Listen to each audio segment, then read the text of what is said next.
Hello, my name is Henry Woronicz, and I am the director of Titus Andronicus this summer at the Utah Shakespeare Festival in their 2012 season, their 51st year.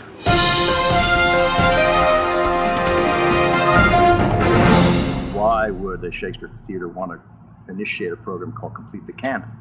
I think that's particularly a province of a Shakespeare festival. If you have a company or an organization or a theater festival that's named the Something Shakespeare Festival, then you're dealing with those plays. And they are plays that are kind of a centerpiece of the Western canon of dramatic literature. And Shakespeare's plays, there are about 38 of them, depending on who you talk to. There are some scholars that think there are a few more that should be let into the canon, others that are dubious about some of the plays that are maybe co-written with other authors. That scholarship has changed a lot over the years. But the idea of a Shakespeare festival that doesn't, at some point in their history, produce all of the plays written by their house author is kind of makes their mission statement a little bit of a little, not, I wouldn't say a lie, but a little bit of a falsehood. You know, if they're going to be a Shakespeare festival, they have to produce all of the plays. And that's the simple answer to that. And there are a wide variety of plays in Shakespeare's canon. Some of them are extraordinarily relevant still today, others less so. Some have changed through time to become more relevant. Taming of the Shrew is a good example, a play that's about the battle of the sexes, we think of it today. In Shakespeare's time, it was just a fun comedy about how a man could teach his wife how to behave herself. Well, in the middle of the 20th century, all those ideas changed. So Taming of the Shrew became something that spoke to a modern audience in a very, very different way. Titus Andronicus, which is the play that I directed for the festival this summer, is equally problematic because it's a Shakespeare play that's very, very early in his canon. So you can see a young writer still trying to figure out how he's working. And it's a play about honor and military might and the way things should be done. But you can see as Shakespeare works on the play that he gets more interested in something that then became a staple in all of his productions, which had to do with a parent-child relationship of some sort. In all of his plays, there's some kind of love story that's not just romantic love, but a love for a parent for a child for a parent, familial love, platonic love. There's a lot of different ways that people deal with each other in a deep friendship and a deep family love. And Titus, at the heart of the play, is a man who has been very stubborn, very precise in the way he's lived his life as a Roman general, and suddenly he has to deal with his world falling apart and his family being in the midst of an awful cycle of revenge and violence. And how he deals with that is the lesson I think that the play still gives to us today. Most of Shakespeare's plays are right around 400 years old. Excuse me. And anything that's 400 years old, you have to ask yourself, as a play or a piece of writing, why is that still valuable today? What do we still get out of these plays? And I think the great British director, writer, and scholar Jonathan Miller once said that as long as Shakespeare's plays as long as there are still families, people who are engaged in living a life that's connected through families and through the growth of families and children and parents, that Shakespeare's plays will always be relevant. Which goes back to what I said a little while ago, that Shakespeare's plays are, at the heart of them, are some kind of love story. So Titus Andronicus speaks to us today. Why you should see this play today is because it does ask some very serious questions about how, when violence starts to happen in any given society or situation, how should you best respond to it?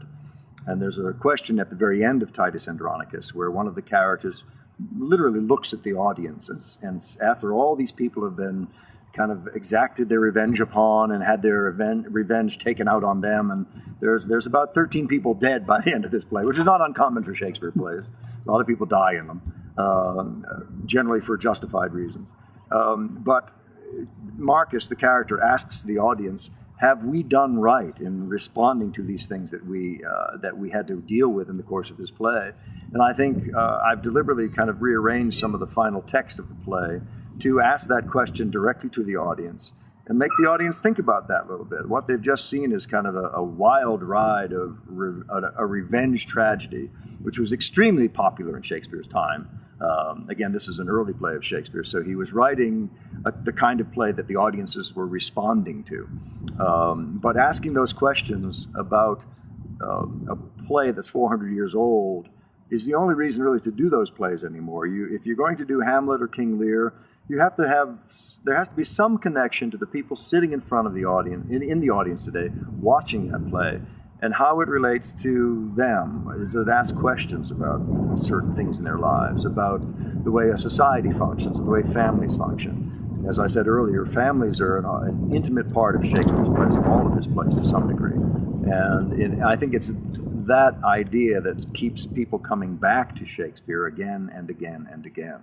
Now, this production of Titus Andronicus, in particular, that I directed this summer, I've done a lot of trimming and tightening of the play. It's an early play. It tends to be long and rambly. There's a lot of talk early on in the play that is very kind of didactic and discursive, and the audience can very easily tune out.